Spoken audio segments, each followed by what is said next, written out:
Good morning everyone dear students. आज मैं इस वीडियो के माध्यम से वीडियो नंबर 9 और 11 में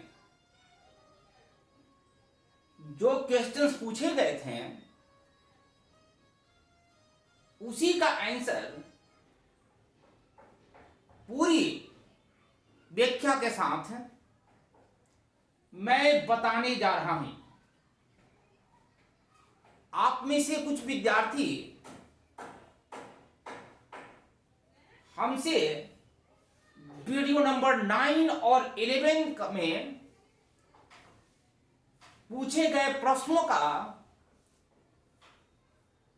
आंसर को बताने का रिक्वेस्ट किया, इसलिए आज मैं इस वीडियो के माध्यम से वीडियो नंबर 9 और 11 में जो प्रश्न मैं आप लोग से पूछा था उसका आंसर बताने जा रहा हूं। तो सबसे पहले वीडियो नंबर 9,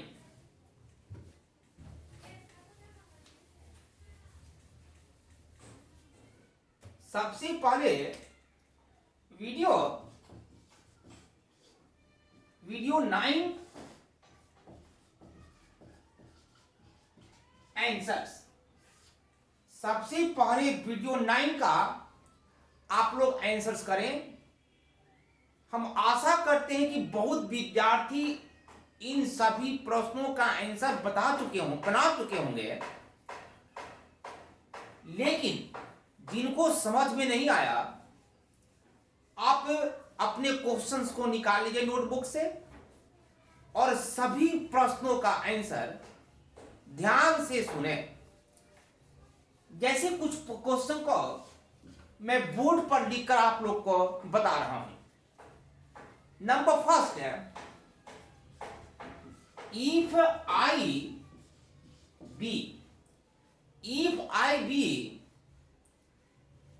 the PM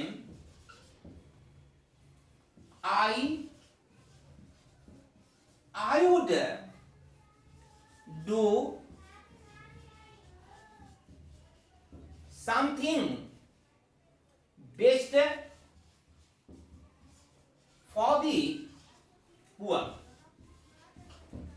ये पास्ट इंडेफिनिट टेंस से रिलेटेड है। पास्ट इंडेफिनिट टेंस से रिलेटेड का मेरा कहने का तात्पर्य है कि पास्ट इंडेफिनिट टेंस में जब बता रहा था तो ये रूल आपको बताए थे, कल्पना वाले वाक्यों में किसी भी पर्सन के साथ वर का प्रयोग होता है, चाहे वह कोई भी पर्सन हो। कल्पना वाले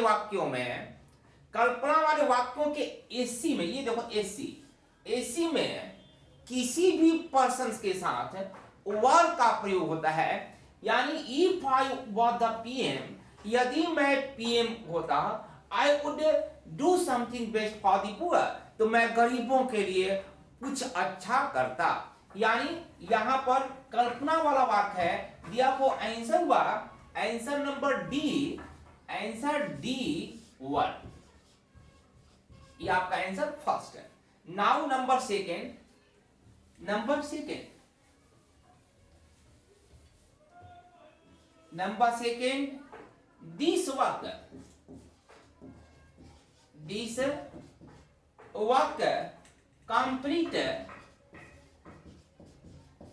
this work complete 2 days ago। 2 days ago, this work complete 2 days ago। यदि आप में कोई लड़का को याद होगा 2 days ago पास्ट इंडेफिनिट जब मैं पढ़ा रहा था हम बताए थे एगो पास्ट इंडेफिनिट टेंस का इंडिकेटर है, मतलब सूचक है। अतः इसका जवाब केवल पास्ट इंडेफिनिट में दें और पास्ट इंडेफिनिट में जब भी आंसर दोगे, यानी एक्टिव में V2 और पैसिव में was verb प्लस V3, तो इस वर्ब का एडजस्टमेंट सब्जेक्ट के साथ कंपेयर कर उसको देख लेंगे कि ये सेंटेंस एक्टिव है कि पैसिव। दिस वर्क माने यह काम पूरा किया, कि यह काम पूरा किया गया, यह काम पूरा किया गया, यानी पैसिव। इसलिए answer number 6 was completed, was completed. Now number 3, it is time, it is time, it is time we bracket में रिमेंबर है the questions, the questions, यही समय है, याद करो ये भी पास्ट इंडिफिनिट के संबंधित है। हम आपको बताए थे पास्ट इंडिफिनिट टेंस में इट इज टाइम के बाद हमेशा पास्ट इंडिफिनिट टेंस का प्रयोग होता है। पास्ट इंडिफिनिट में यदि एक्टिव है तो एक्टिव और यदि पैसिव है तो पैसिव, इसलिए आपका आंसर हुआ answer B, remember.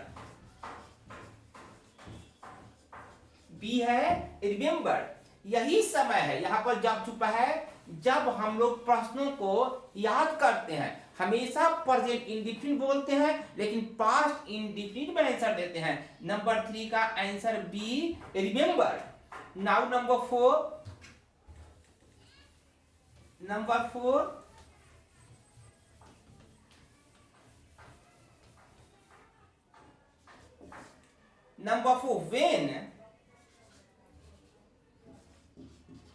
when he was playing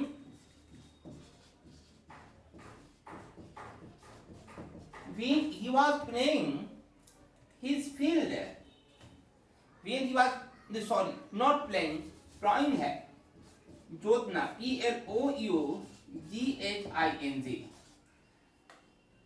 his field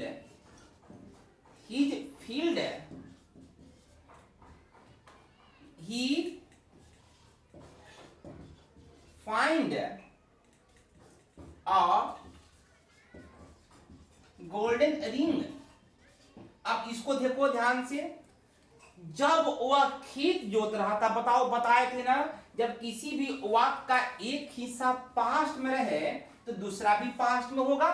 तो पास्ट में कौन सा पास्ट होगा आप सेट करके देख लो। जब एक काम जारी हो और उसी समय दूसरा काम प्रारंभ हो जाए तो जारी काम के लिए पास्ट कंटिन्यूअस टेंस, और उसी समय यदि कोई कार्य प्रारंभ हो जाए उसके लिए पास्ट इंडेफिनिट टेंस। आप हिंदी निकाल के देख लो, जब वह अपना खेत जोत रहा था वह एक सुनहला यानी कि सोने का अंगूठी पाया, यानी इसका आंसर हुआ आंसर सी, फाउंड। ध्यान से पढ़ना, आपकी परीक्षा में ऐसा ही क्वेश्चन आता है। Number 5 now, number 5 all questions, all questions with in bracket right लिखा है, राइट before he came। अब देखो ये क्वेश्चन पास्ट परफेक्ट टेंस से संबंधित है। यदि बताओ जो काम पहले समाप्त होता है उसे पास्ट परफेक्ट बनाते हैं, जो काम बाद में समाप्त होता है उसे पास्ट इंडेफिनिट टेंस से बनाते हैं। उसके आने से पहले सभी प्रश्न लिखे जा चुके थे। यहां देखो ये पास्ट इंडेफिनिट है, निसंदेह ये पास्ट परफेक्ट में बनेगा। वही रूल है जो हम आपको बताए थे, डॉक्टर के आने से पहले रोगी मर चुका था, उसके आने से पहले सभी प्रश्न लिखे जा चुके थे, लिखे जा चुके थे। यही ना था पास्ट परफेक्ट का क्या फॉर्म होता है, लिख चुका था, लिखा जा चुका था। तो बताओ तो सभी प्रश्न, ये सभी प्रश्न स्वतः तो कोई लिखते नहीं है, सभी प्रश्न लिख चुके थे ऐसा तो सेंस नहीं होगा। सभी प्रश्नों को लिखा जा चुका था, ये पैसिव में पड़ेगा। इसलिए answer number D, answer D हुआ हैड बीन रिटन। सब मिला देना बढ़िया से, हैड बीन रिटन, इस तरह से इसका आंसर देना पड़ेगा। Now number 6, number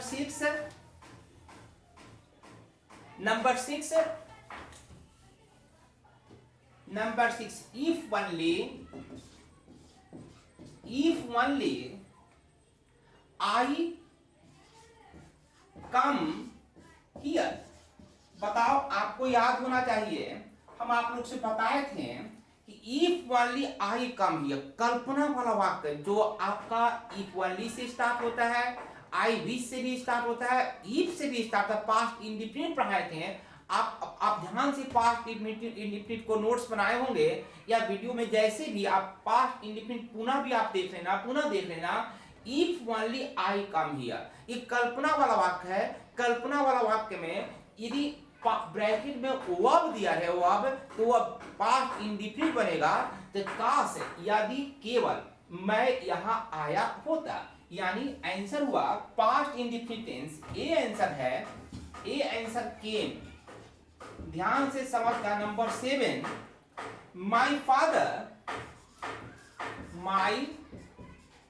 my father with in bracket में डू लिखा है। This work, my father do this work for 2 hours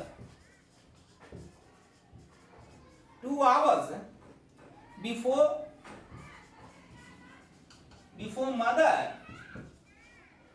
mother came।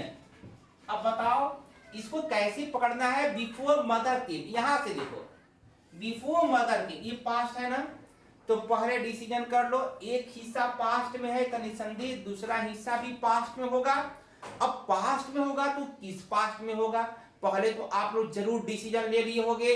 Before mother केम, यहां पर केम है, इसका मतलब यहां पास्ट इंडिफिनिट टेंस है। देख लो, पास्ट इंडिफिनिट टेंस यानी पास्ट, तो दूसरा हिस्सा भी वाक्य का दूसरा क्लॉज भी पास्ट में ही होगा। तो past indefinite continuous perfect, perfect continuous tense में से चुन लो। देख लो, फॉर और प्लस टाइम है, तो फॉर प्लस टाइम निसंदेह पास्ट परफेक्ट कंटीन्यूअस टेंस में लगता है, इसलिए आंसर हुआ B, had been doing. Answer B, had been doing. ये तुम्हारा पास्ट परफेक्ट कंटीन्यूअस टेंस है। क्यों पास्ट परफेक्ट कंटीन्यूअस टेंस हुआ? क्योंकि फॉर प्लस टाइम लगा हुआ है। और पास्ट क्यों हुआ? बिकॉज यहाँ पर एक हिस्सा वाक्य का पास्ट है तो दूसरा हिस्सा भी पास्ट में ही होगा। Now number 8, question number 8 now 8, I within bracket consult Mohan Babu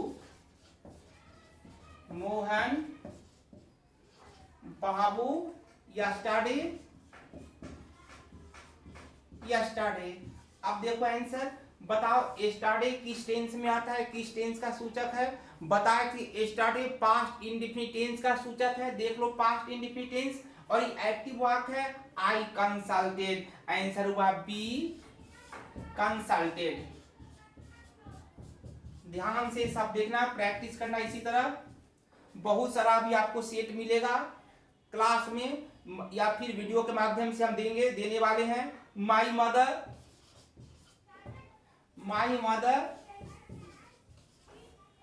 mother with in bracket cook food before I came. देखो वह उसी तरह का क्वेश्चन है, पास्ट परफेक्ट से रिलेटेड, जो हम आपको बताते रहे हैं। डॉक्टर के आने से पहले, ओके सही है। डॉक्टर के आने से पहले रोगी मर चुका था। लाइक दैट क्वेश्चन हम आपको लगातार बताते रहे हैं। उसी प्रकार है, माई mother with in bracket cook है, कुक फूड बिफोर आई कम, मतलब मेरे यानी मुझे आने से पहले मेरी माँ भोजन पका चुकी थी। इसलिए नंबर 9 का आंसर है बी हैड कुक्ड। हम आशा करते हैं कि आप लोग अच्छी तरह से इस मैटर को जरूर समझ रहे होंगे। नाउ नंबर 10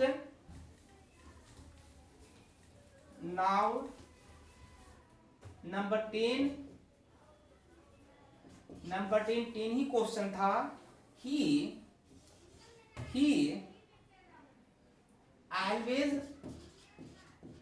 कि always abuse others। देखो एक ऐसा क्वेश्चन है, वह हमेशा दूसरों को अब्यूज करता है, दूसरों को अब्यूज करता था। याद करो, एडवर्ब ऑफ फ्रीक्वेंसी किसी भी वाक्य में रहे, always, often, sometimes, rarely, secretly जैसा शब्द किसी भी वाक्य में रहे तो याद रखना कि वैसे वाक्य को प्रेजेंट इंडेफिनिट टेंस के साथ साथ पास्ट इंडेफिनिट टेंस में भी बना सकते हैं। तो देखो ऑप्शन हम क्या दिए थे, एक पहला में ए में दिए थे अब्यूज्ड, यानी अब्यूज सही है। दूसरा में बी में ऑप्शन क्या दिए थे, दूसरा ऑल्टरनेट्स दिए थे। दूसरा सेकंड जो ऑल्टरनेट था आपका अब्यूजेस था, अब्यूजेस प्रेजेंट इंडेफिनिट था, ये भी सही है। सी में ऑप्शन हम आपको दिए थे ओनली ए, तो ओनली ए तो होगा नहीं। डी में ऑप्शन दिए थे ए और बी, तो आपका कौन सा सही हुआ है, डी सही हुआ है। लेकिन इसका आंसर क्या हुआ है, ए। अब्यूज्ड भी सही है, बी अब्यूसेस भी सही है, इसलिए एक ऑल्टरनेट दिया हुआ है डी, ए एंड बी, इसलिए इसका आंसर हुआ, इसका आंसर डी हुआ। ये डी में हम क्या लिखे थे, ए एंड बी, ये दोनों सही है। ये आपका वीडियो नंबर 9 का क्वेश्चन जो पूछे थे इसका आंसर कंप्लीट हो गया। अब हम नंबर 11 नंबर में चलते हैं। वीडियो नंबर 11, अब उसका आप लोग 15 सेंटेंस था शायद, अब उसका देख लीजिए जल्दी से। वीडियो 11, अब 11 देखो, वीडियो 11 में अब क्या था, उसका नंबर फर्स्ट है। Number first, my teacher. देखो इसका भी हम कुछ वाक्य को लिख कर दिखाते हैं। My teacher teacher me and our एगो। अब बताओ तो, my teacher teach me and our एगो, बताओ ये एगो किस टेंस का है, पास्ट इंडेफिनिट टेंस का है। आपको पूरा रूल, पूरा इंडिकेटर अच्छी तरह से याद करना पड़ेगा।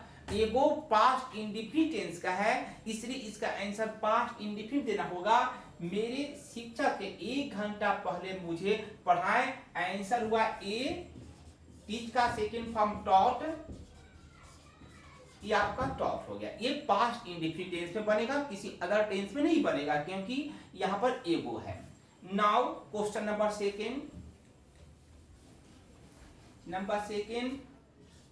ध्यान से सभी लड़के समझना। एग्जामिनेशन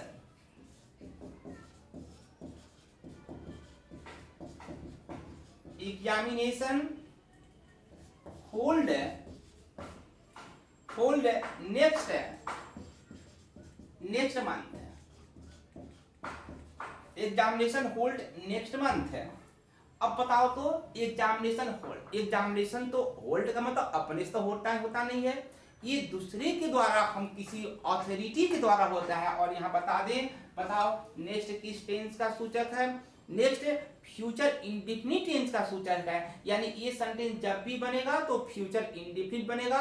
क्यों फ्यूचर इंडेफिनिट बनेगा, क्योंकि नेक्स्ट है। अब जब तुम जान गया कि ये फ्यूचर इंडेफिनिट बनेगा, तो अब बताओ कि ये एक्टिव बनेगा कि पैसिव बनेगा। ये पैसिव बनेगा, पैसिव। एग्जामिनेशन विल होल्ड नहीं, एग्जामिनेशन विल बी हेल्ड। इसका मतलब एग्जामिनेशन को किया जाएगा, मींस प्रारंभ किया जाएगा या होगा नेक्स्ट मंथ।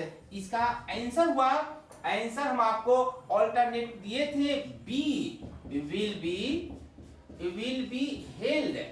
ये तुम्हारा इसका आंसर ये बना, ये हेल्ड है। ऑप्शन बी देख लेना, एग्जामिनेशन विल बी होल्ड। ये वाक्य पैसिव है, फ्यूचर इंडेफिनिट टेंस का पैसिव, और होल्ड का V3। हेल्ड यहां हम लिखे हैं HELD है, ध्यान देना HELD, ये तुम्हारा नंबर सेकंड हुआ। Now number third, they not accompany, ACCOMPAIN, they not accompany me next day। अब बताओ, they not accompany me next day, अभी बोले हैं नेक्स्ट किस टेंस का सूचक है, फ्यूचर इंडेफिनिट टेंस का सूचक है। और देख लो जब नॉट विद इन ब्रैकेट में आता है ना तो वर्ब के साथ जो आप इसका वर्ब का फॉर्म बनाओगे उसमें नॉट को साथ लेके चलना, छोड़ना नहीं। यानी कि वे अगले दिन मेरा साथ नहीं देंगे। अकम्पेन का मतलब साथ देना, दे विल नॉट अकम्पेन मी, वे मेरा साथ नहीं देंगे नेक्स्ट डे, अगले दिन। अब इसका भी आंसर देख लो, विल नॉट अकम्पेन यानी सी आंसर है, ऑप्शन में दिया होगा सी विल नॉट अकम्पेन, विल नॉट अकम्पेन, इस तरह से इसका आंसर हुआ। नेक्स्ट अकम्पेन ऐसे बोलते हैं। नंबर 4 द मिस्ट्री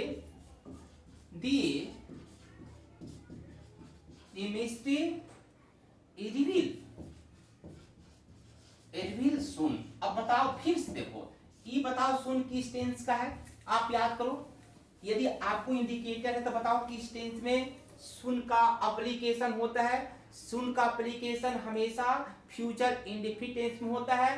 अब आप जान गए कि ये सेंटेंस फ्यूचर में है तो फ्यूचर का फॉर्म अब आप याद करो, विल रिवील, विल और B, shall be plus V3 यानी विल बी रिवील्ड और शैल बी रिवील्ड। अब बताओ क्या है, एक्टिव है कि पैसिव है?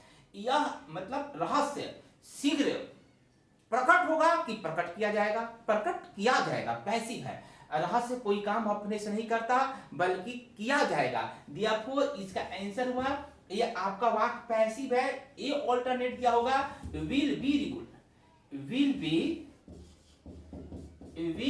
रिवील्ड। इसको बोलते हैं रिवील। रिवील का मतलब प्रकट होना या प्रकट करना, revealed, the mystery will be revealed, like that. Number 5 now, a man of sharp thinking, a man of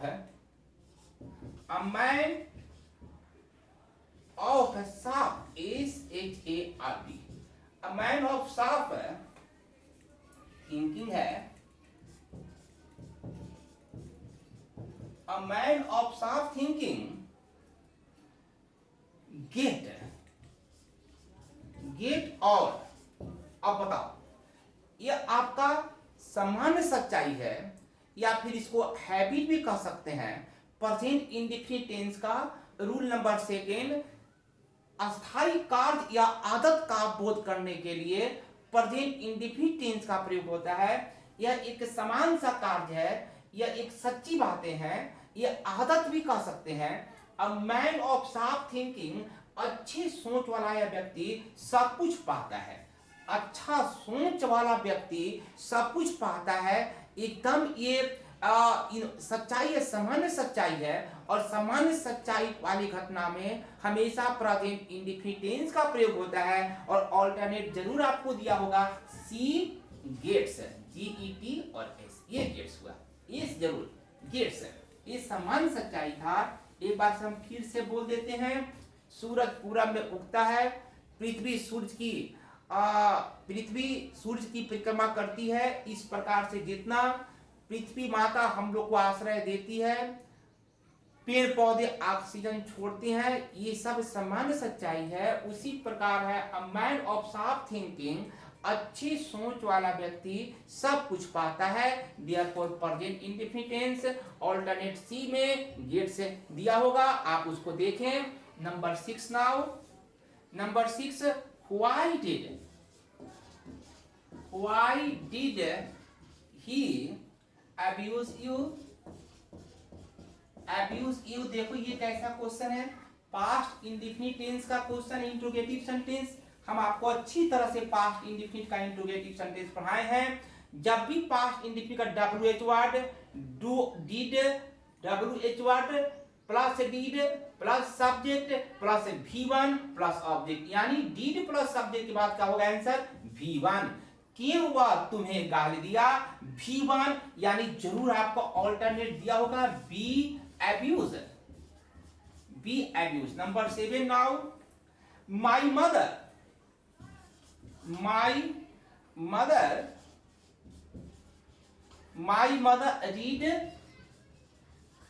read a book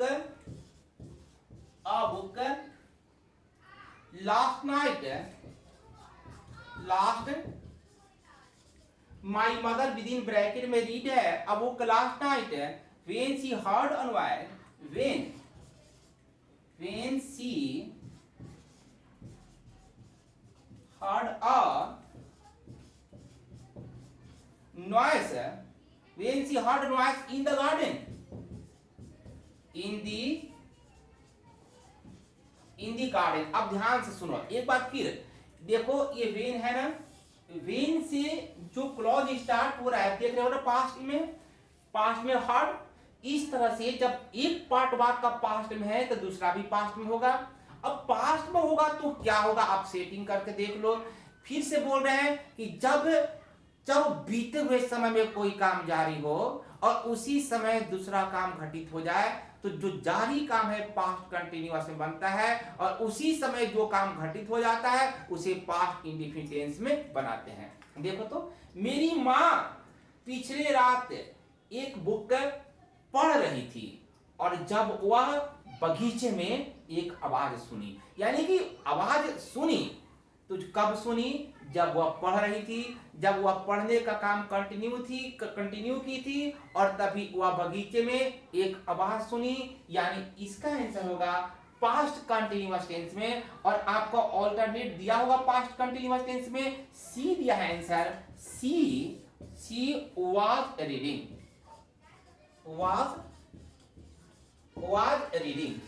ये नंबर 7 हुआ। याद रखना, वाक्य का एक हिस्सा पास्ट में हो तो दूसरा पार्ट भी पास्ट में बनता है, और आपको सेट करके देखना चाहिए, थोड़ा सा हिंदी का हेल्प लेकर देखना चाहिए कि वो कैसा सेट हो रहा है। और इसमें पास्ट कंटिन्यूअस सेट हो रहा है क्योंकि वह काम जारी था, इसलिए आपका आंसर बन गया था she was reading. Number 8, my sister within bracket play, my sister play football every day। देख लो, my sister within bracket play football every day।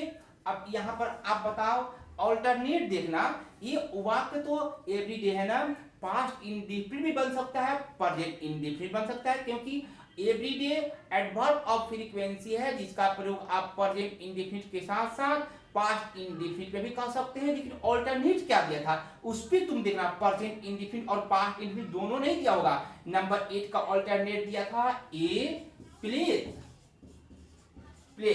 ये देखना, मेरी बहन प्रत्येक दिन फुटबॉल खेलती है, प्लेज इसका आंसर हुआ।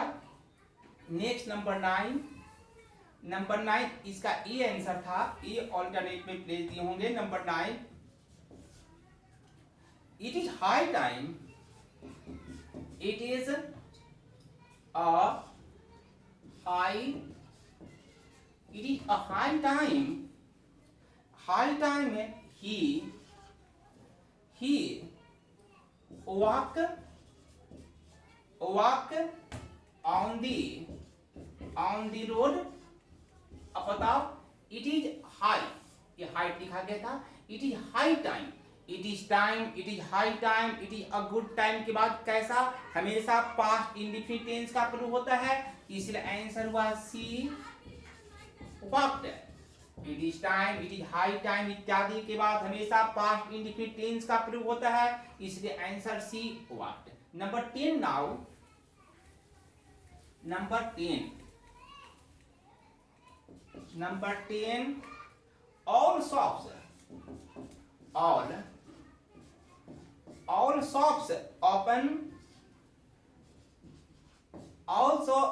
open before the sun rises। अब बताओ, ये बिफोर है ना, याद करो, और यहां देखो क्या है, प्रेजेंट इंडेफिनिट टेंस है। बताओ क्या है, प्रेजेंट इंडेफिनिट टेंस है। तो ये दुर्भाग्य से इसका आंसर जो ऑल्टरनेट है उसमें हम गलत दे दिए थे, ध्यान समझना। याद करो, जब एक इसी वाक्य में आने वाला समय में जब दो काल प्रारंभ हो तो जिस काम को पहले समाप्त होने की संभावना होती है उसे फ्यूचर परफेक्ट बनाते हैं, और जो काम बाद में समाप्त होता है उसे प्रेजेंट इंडेफिनिट टेंस में बनाते हैं। यहां से समझ जाओ, ये प्रेजेंट इंडेफिनिट है ना। सूरज निकलने से पहले सभी दुकानें खोले जा चुके होंगे, खोले जा चुके होंगे, क्योंकि पैसिव है। देखो, सभी दुकान खोल चुका होगा कि खोला जा चुका होगा, खोला जा चुका होगा, पैसिव है। ये तो पैसिव तुम समझना, लेकिन पहले देखो तो ये प्रेजेंट इंडेफिनिट पे है कि नहीं। जब ये प्रेजेंट इंडेफिनिट में है तो ये आपका बनेगा फ्यूचर परफेक्ट में, और दुर्भाग्य से इसका ऑल्टरनेट के रूप में हम फ्यूचर परफेक्ट नहीं दिए थे, इसलिए क्वेश्चन नंबर 10 रॉन्ग था। आप लोग इसका आंसर इस प्रकार ले लें, इसका आंसर इस तरह से ले लें, will have been open.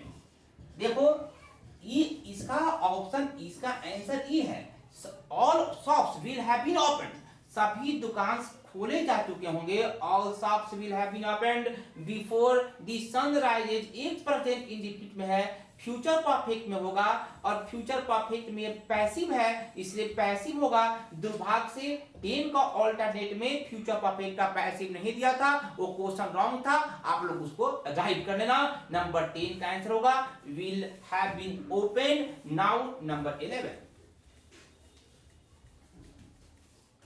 Now number 11, I within bracket B born in Patna. बताओ, कुछ लड़के जो हमारे पास आंसर भेजे थे वो कितना गलती किए थे। कोई, अरे तो कोई भी जान सकता कि मेरी पटना में जन्म हुई थी, हमेशा ये पास्ट में जाएगा, हमारी जन्म तो हमेशा पास्ट में हुई है। तो हमारी जन्म जब पटना में हुई थी, इसमें इज, एम, वाज, वर इत्यादि का ऑप्शन दिया गया था, तो कोई किसी को भी लिखना चाहिए था डी ऑप्शन सही है, वाज, आई वाज बोर्न। तो आप लोग गलत कर दिए हैं। Number 12, unless, unless, unless he reads this book, unless he read this book, he not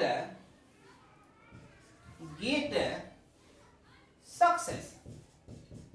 अब प्रेजेंट इंडेफिनिट जब हम आप लोग बता रहे थे, प्रेजेंट इंडेफिनिट का 5 या 6 रूल में से कोई एक रूल, 5 या 6 में से कोई इसी तरह का होगा, एसी और पीसी वाला रूल था। बताओ तो, यदि किसी वाक्य का किसी कॉम्प्लेक्स सेंटेंस में एसी प्रेजेंट इंडेफिनिट में हो, देखो तो unless he reads this book, है ना। रीड्स प्रेजेंट इंडेफिनिट में अनलेस का मतलब होता है जब तक नहीं, यह निगेटिव वर्ड है, इसका भी प्रयोग हम आपको कनेक्टर सेक्शन में बताएंगे। Unless he reads this book, जब तक वह इस किताब को नहीं पढ़ता है ना प्रेजेंट इंडेफिनिट टेंस। तो जब इसी प्रेजेंट इंडेफिनिट में हो तो पीसी बताओ किस टेंस में होगा, फ्यूचर इंडेफिनिट टेंस में होगा। इसका आंसर होगा विल नॉट गेट, तो तब तक वह सफलता नहीं पाएगा। एक बार फिर से देख लो, जब तक वह इस किताब को नहीं पढ़ेगा तब तक वह सफलता नहीं पाएगा। इसका ऑप्शन होगा, इसका आंसर होगा विल नॉट गेट। और देख लो इसका ऑप्शन में क्या दिया होगा, हाँ ऑप्शन में आपका बी होगा, B will not get, will not get. इस प्रकार से आपको ध्यान से प्रैक्टिस करना है, और भी आपको सेट दे देंगे, जितना तुम लोग प्रैक्टिस करोगे उतना ही अच्छा होगा। Number 13 now, number 13, number 13, C appear, C appears as though she be a teacher। अब देखो तो, आप लोग याद करो, एज इफ और एज दो के बाद हमेशा वर का प्रयोग होता है। यदि नाउन रहे तो वह प्रतीत होती है मानो वह शिक्षक हो जरूर बोल रहा है, लेकिन आपको वर का प्रयोग करना है। ये पास्ट इंडेफिनिट के डिटेल में आपको इसका पूरा हम विस्तार से बताए थे, इसलिए इसका आंसर हुआ वर। और कौन सा ये ऑप्शन था, डी। आंसर डी होगा, आपको ऑप्शन मिला लेंगे। Number 14 now, 14 he, number 14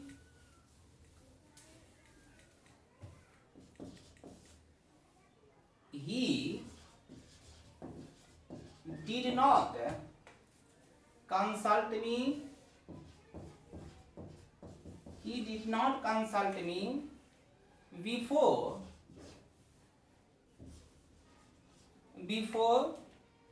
he write for 2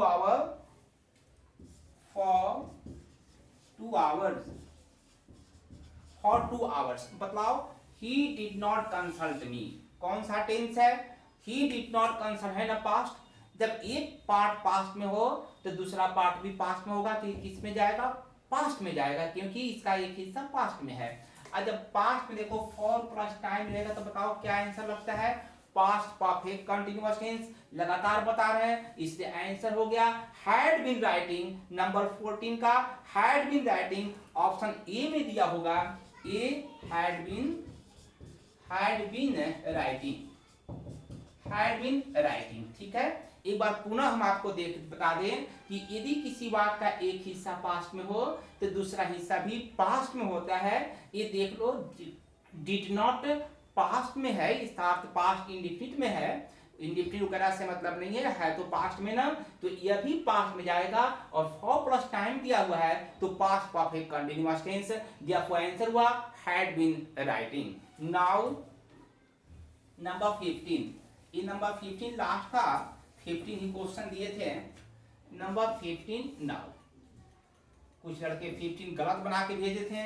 number 15 देख लो, by the 14th July, by the 14th July he stay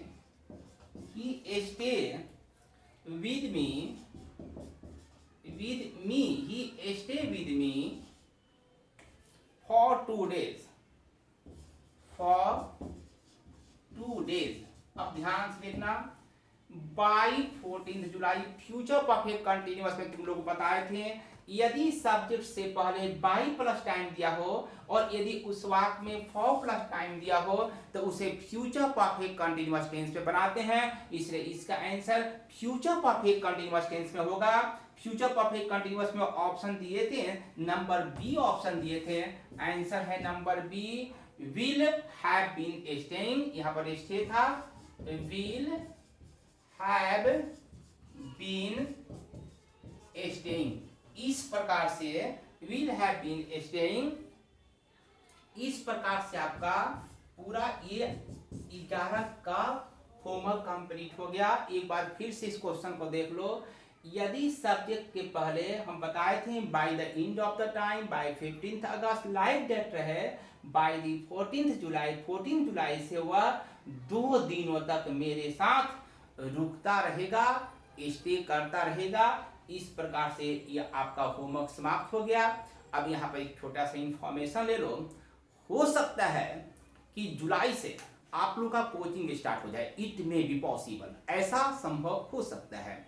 तो हम आपको यहाँ पर एक इंस्ट्रक्शंस दे दे जल्दी से, ताकि आप लोग पहले से ही तैयार रहें। सबसे पहले तो ये कोरोना काल है, ये बहुत बड़ी पैंडेमिक है।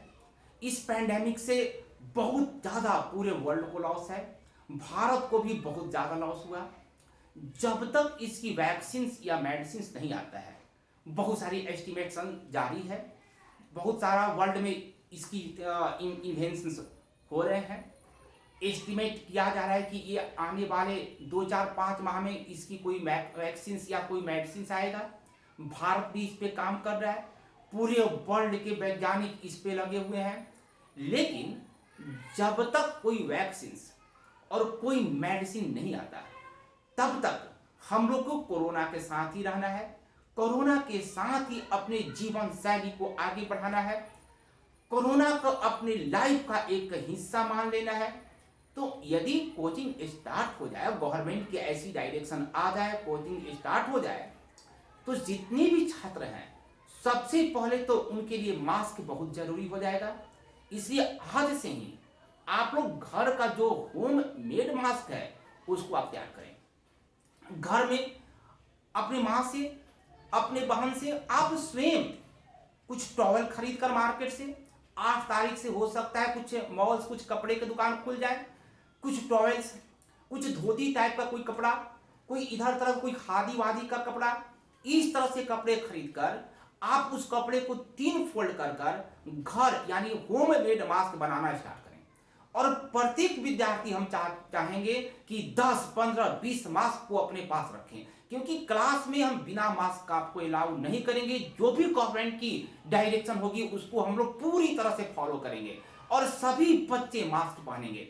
आप याद करो, हम आपके क्लास में एक बेंच पर हम 4 बच्चों को अलाउ करते थे बैठने के लिए, लेकिन अब हम लोग एक बेंच पर 2 बच्चे या 1 बच्चे को बैठने के अलाउ करेंगे। जहां तक संभव हो सके हम लोग फिजिकल डिस्टेंस या जिसको हम लोग आपका सोशल डिस्टेंसिंग इन दिनों बोलते हैं, सोशल डिस्टेंसिंग या फिजिकल डिस्टेंसिंग को काफी हम लोग फॉलो करेंगे क्लास में। और सैनिटाइजर का जहां तक ये है तो आप उसके बारे में जानते हैं, अपने अपने सुविधा के अनुसार उसको भी यूज करेंगे। तो हमेशा याद रखना, जैसे ही क्लास खुलेगा, it may be class will be resumed in July and you we will have to follow each and every rule directed by the government. You will have to follow.